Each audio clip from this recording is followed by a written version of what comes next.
Every bottle of tomato ketchup begins here, in fields bursting with ripened Only fruit. the finest tomatoes are selected for ketchup production.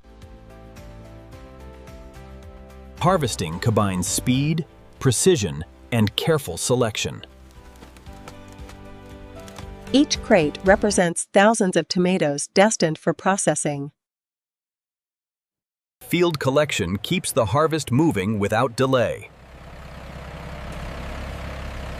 Efficient logistics begin long before the factory gates. Every harvest is measured to maintain complete traceability. Quality control starts at the source. Fresh tomatoes move quickly to preserve flavor and texture.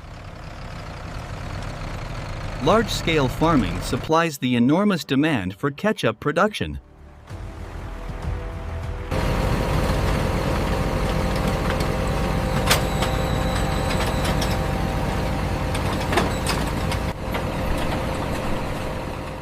Bulk handling prepares the crop for its journey.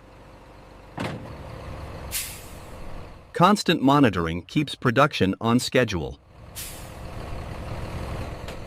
Every ripe tomato is collected with care. The harvest now enters the logistics chain. Proper transport protects freshness from field to factory. The journey toward transformation officially begins. From fertile soil to industrial precision, the tomatoes are on their way. Continue in part 2 as the journey enters the tomato ketchup factory.